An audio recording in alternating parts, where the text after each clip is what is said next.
Hello, everybody, and welcome to a new podcast here on Arsenal Aura. Thank you for tuning in. I hope you're doing well. I hope you're having a great time wherever you are. My name is Michael, and I'm here to talk about Arsenal.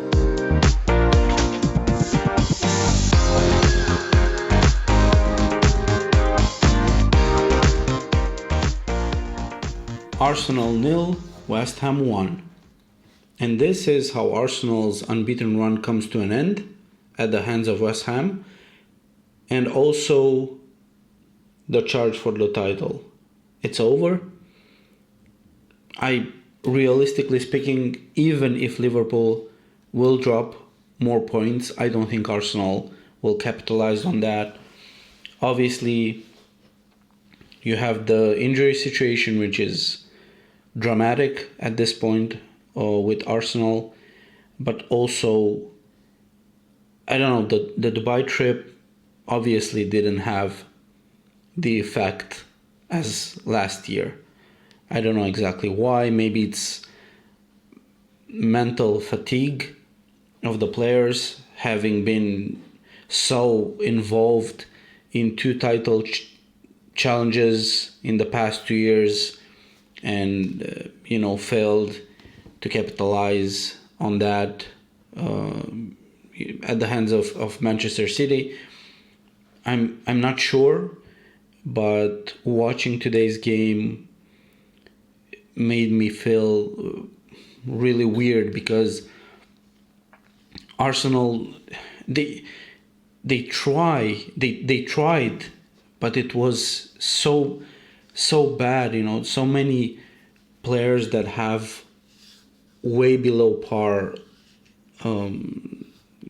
games, and I don't know, maybe in the back of the players' heads it's like the same thing that it's in ours. You look at the squad, it's like decimated by injuries. You're missing 4 starters in attack. You're missing Saka, the star boy. You're missing Martinelli. You're missing Gabriel Jesus. You're missing Havertz. It's diabolical, the fact that this happened. And West Ham, they did played decent, right? They defended very, very well. And Arsenal, they huffed and they puffed and they chased. They didn't seem like scoring. I know Lewis Kelly got a red card, and in my personal opinion, and I saw that live on TV, when I saw that, I was thinking, oh my God, this is a red card. The way in which he challenged like a scissor, right? It looked weird in real time, and I thought, when I saw the yellow card, I thought that maybe we dodged the bullet, but VAR came to the rescue, in brackets, and they've overturned that decision, and it was a straight red. I think it was, but even with Lewis Kelly on the field, even with 11 players, I don't know. Maybe with 11 players, maybe you snatch a draw, but I don't think so. It was really bad from our Arsenal point of view. Arteta afterwards took the blame on him, said that it was his fault. And I think it is. If you can't capitalize on these moments, right, when Liverpool had a couple of slip-ups against Everton, against Aston Villa, you had to take the opportunity and you had to do something about it.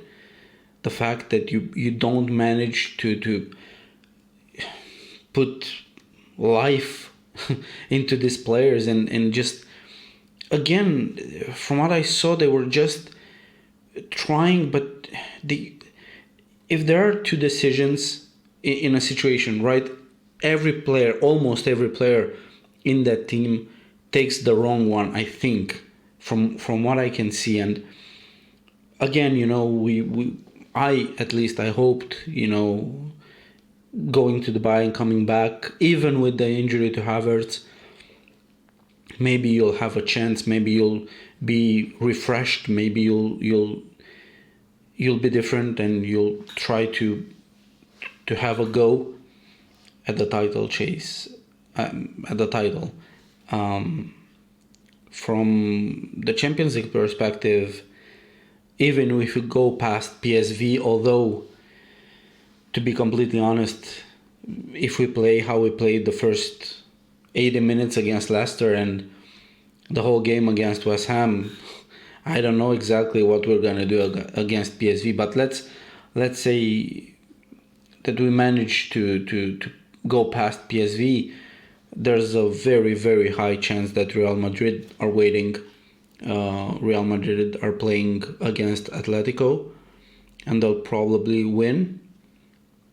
And if this happens, I don't see us being able to go past Real Madrid. So I think, the season. I think the season was done a while back, but now it's truly the end of it, which is sad, because I truly think that Liverpool will drop points, but I don't see Arsenal being able to capitalize on that. I don't see Arsenal being able to go on a run of 12, 13 games unbeaten. Looking at the fixtures list, I saw the game against Nottingham Forest from midweek to be the one where we're gonna drop points. At least, you would have had an excuse. You would have said, hey, Nottingham Forest are, they're having a really good season, the seasons of their lives,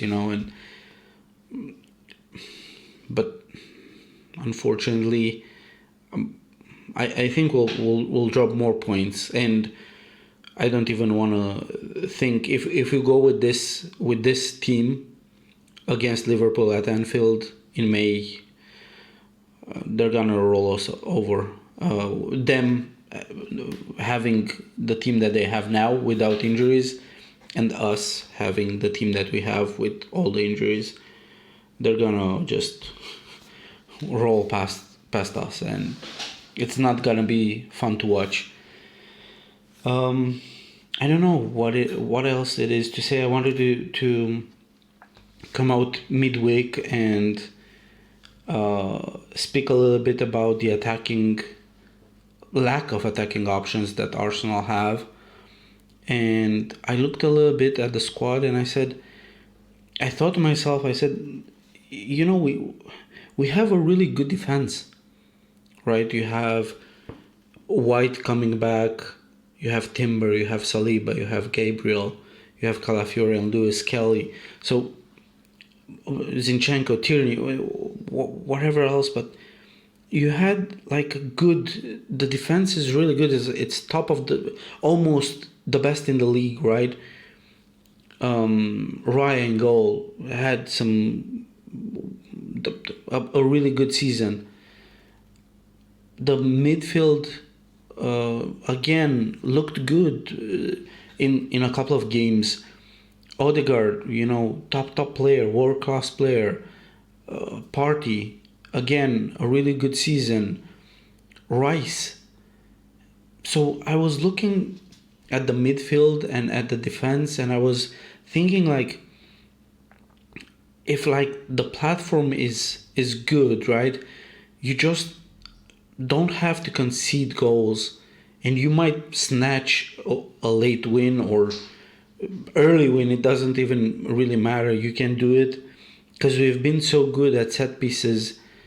You can do it through a set piece. You can do it through maybe a deflected shot, an own goal, whatever. A lot of things. But I was looking at the team. But if you play as we did in the first 80 minutes against Leicester, and the whole game against West Ham, that's unsavable. That you can't defend that. I mean, they played really badly, and you have players that might be able to show something. I mean, you Raheem Sterling had an awful game against Leicester, and he was left outside of the squad for outside of the first 11, sorry, for the game against West Ham, and then you bring him on, and I mean it's obvious that he's struggling with confidence and with the game and everything, and you have such an opportunity. There was a free kick around right outside the 16-yard box, and you let Raheem Sterling take that free kick in that game. I don't even remember if it was prior or after the red card to Lewis Kelly, but you were down 1-0. It's mandatory for you to go back to equalize, even to get a win, right? To put pressure on Liverpool, and you let Raheem Sterling take that free kick. The same Raheem Sterling that had an atrocious game against Leicester, and he got replaced, and his replacement Merino scored 2 goals, right? And then you let him out of today's first 11, and then you bring him on, and it's such a weird decision. It's such a mess. I don't know exactly what to make of it. But for me, again, bad decisions all over. And I think Arteta should have taken in consideration, like, truly the possibility of changing the formation, playing 3 at the back, 3-5-2 or 3-4-1-2 or 3-4-2-1, any formation with maybe 3 at the back and 2 wing backs, and anything to give yourself a chance. Play Nwaneri. He's a huge talent, but to put anything right at the beginning, Arteta was against using him so much. There were so many games in which we were screaming. I wanted him to come as a substitute, and he didn't, right? Even in games that didn't matter so much, he didn't, because I don't know, maybe he was protecting him because he's young and you don't have to expose him. And now, because you're in such a bad spot with the injuries, you play him and you expect from him to carry the team. And he's a 17-year-old. Yes, the talent is there and it's visible, and he can create something. And he, against Leicester, he seemed to be the one to be able to create something. But against West Ham, players with experience and coaches will see him as a threat and will neutralize him, and he needs help as Saka, right? Saka can score goals on his own. He can create magic out of nothing, and that it's obviously there's a difference between Saka and Nwaneri, but to expect so much from a 17-year-old after in the first part of the season you were protecting him, it's weird, and it might take its toll. I think I saw someone saying that maybe when he got taken off, he was limping. If that's the case, I don't know. I don't know what to say. Again, the substitute taking out Declan Rice. I know he didn't have a good game, but based on the how players played, you had to change half of the team or more. So I don't know exactly what to make of it. I think, mathematically, of course, if you want to see the positive side, or if you want to be an optimist, which you can be, right? We can take a look and say, hey, mathematically everything is possible. Look at the games that Liverpool have. They have City and Newcastle in 6 days. starting tomorrow. Starting tomorrow in 3 days, because they play tomorrow and on Wednesday, I think. So they could drop points in both of those games, draws or losses, or maybe they win and they increase the points tally difference. But now Arsenal, Arsenal have, I think, a pretty decent run in. Maybe in the past couple of years, if they would have had that run in, it would have been easier. I don't know. The past is the past, but they do have an easier run in than Liverpool. So, but they had to be near perfect, and with the injuries, I mean, with a full squad, you could have hoped. Although they didn't show champions material this year. Honestly, last year and 2 years ago, they deserve to be champions, right? If they didn't have to face Manchester City machinery, and they would have had a huge chance. But this season, they didn't seem to be up to par, and I don't know. I mean, it's pretty annoying that every year, as an Arsenal fan, you have to take a look and say, hey, the season is done. I don't think, it has to be, you have to be perfect. And it's very difficult to start. I think after the pressure will be off, as very often it happens with Arsenal, I think after the pressure is going to be off, Arsenal are going to start and bring in get some wins, really spectacular wins, and maybe the mood will change, will become more optimist and different. But for now, it's pretty challenging. I don't know why they look so tired, and they looked like without ideas, without creativity, without anything. And you have to put the creative burden on Odegaard, right? He's like your number one weapon. He just, I don't know, he looked out of sorts. And I think maybe it has something to do with his ankle injury. Maybe it has something to do with his wife giving birth, him having a firstborn.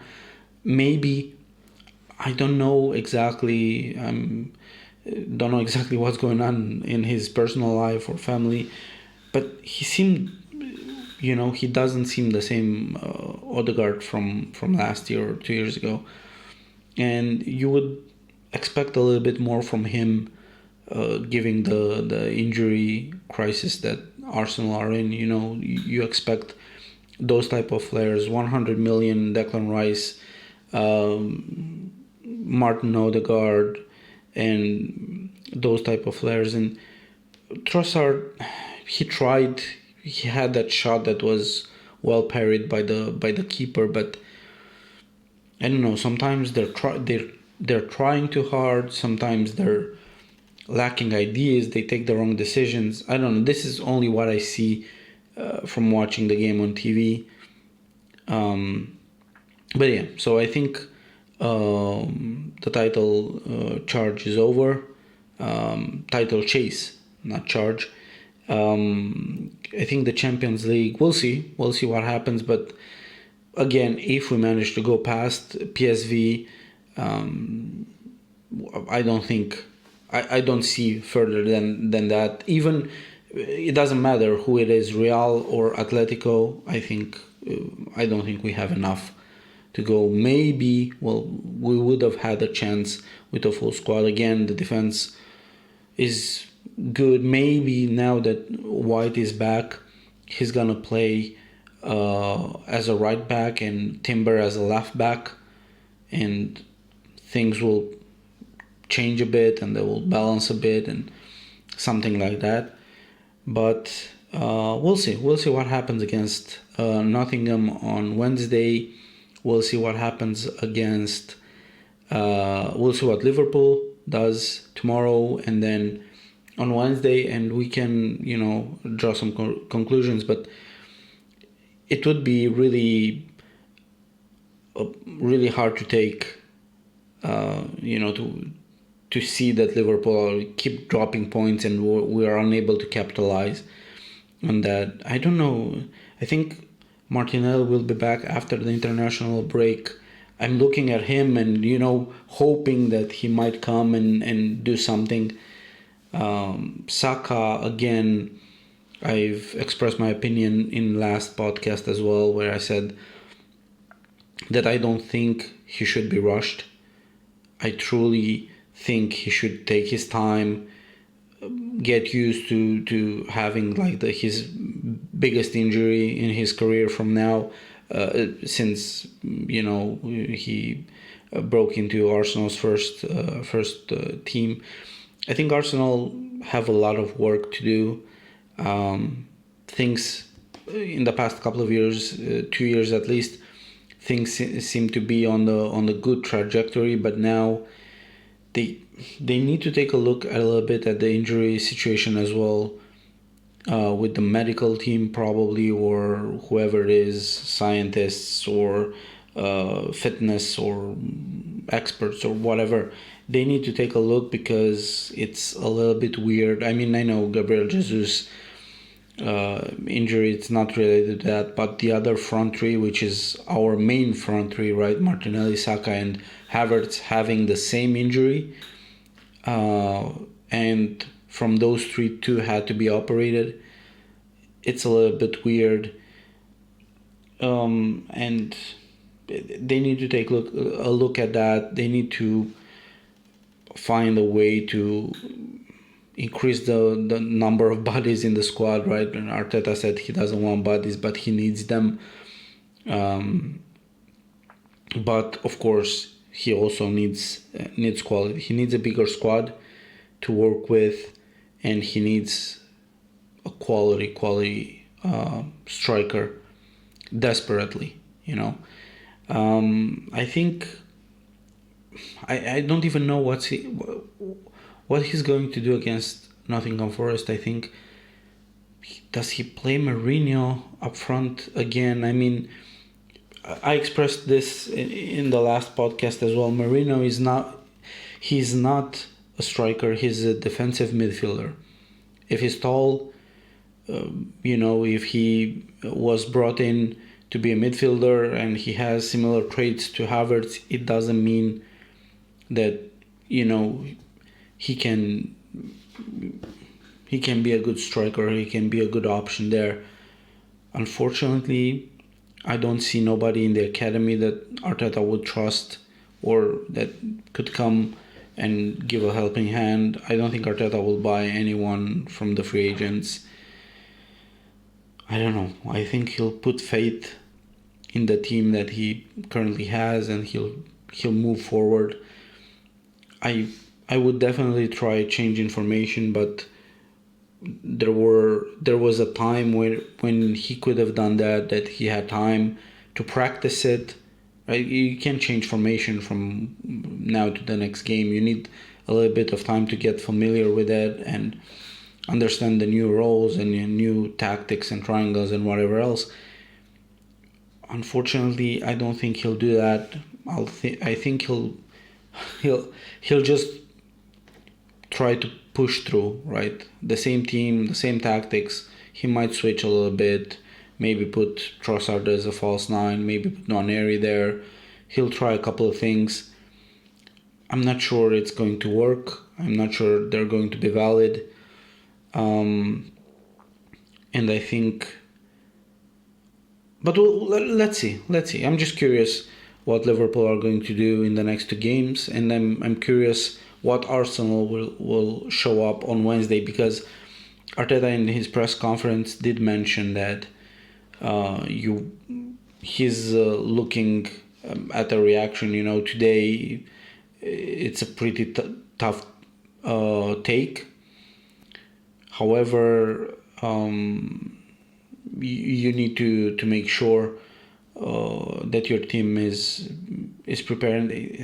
It's exactly like in the past, you need to put up a good fight, right? As it was with the transfer window in January. We didn't even show up for the fight. We weren't looking, we weren't interested, we were passive, very passive. And I don't believe that we were actively looking, throwing 30-40 million to Watkins. It didn't seem like pretty serious. Maybe they hoped they'll be able to get it at that price, and they were willing to pay the price for him. But yeah, it wasn't a good decision. And now I'll probably start showing, right, the lack of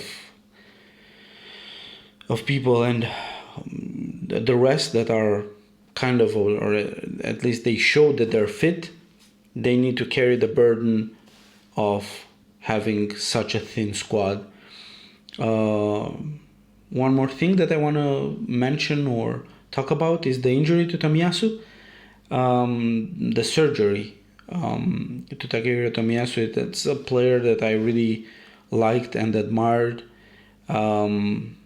Arsenal have a magnet for injury-prone players. I don't know, because it's weird about it, right? Even on Wenger's time, when Wenger was here, he used to have players that got all kinds of weird injuries, long-term injuries, and so on. And Wenger used to put his faith into those players for a long time, for years, and another extension and another contract, and at the point of time where players maybe start to get a little bit out of in form after procedures and surgeries and whatever else, they had like 1 year left and they were being sold on nothing. And I think this it's still a problem nowadays, right? I don't say we should drop Tomiyasu. I think we should give it one more try.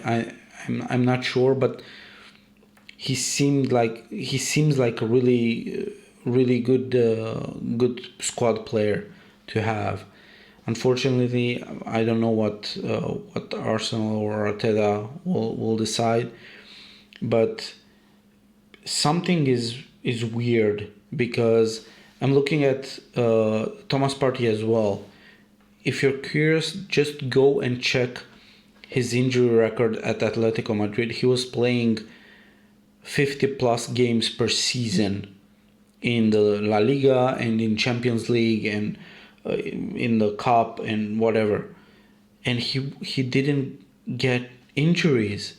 He came at Arsenal and it was insane. I looked at his injury history and how many days and games and he missed. It's amazing. I mean, I know climate and changing, going through the from the sunny Spain, and maybe it's there's maybe there's obvious that there's difference in the style of play in Premier League and in La Liga, and I get that. But it doesn't happen only to Partey. It happens to a lot of players.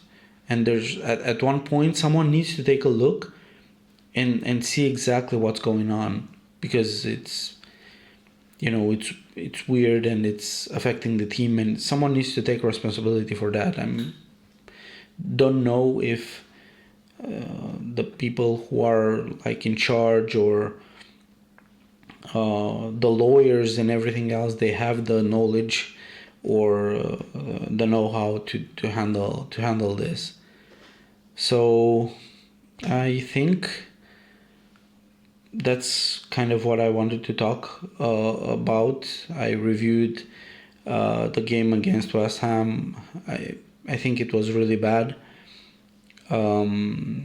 Obviously, now we have the red card. I don't know if it's a 2-game ban or 3-game ban.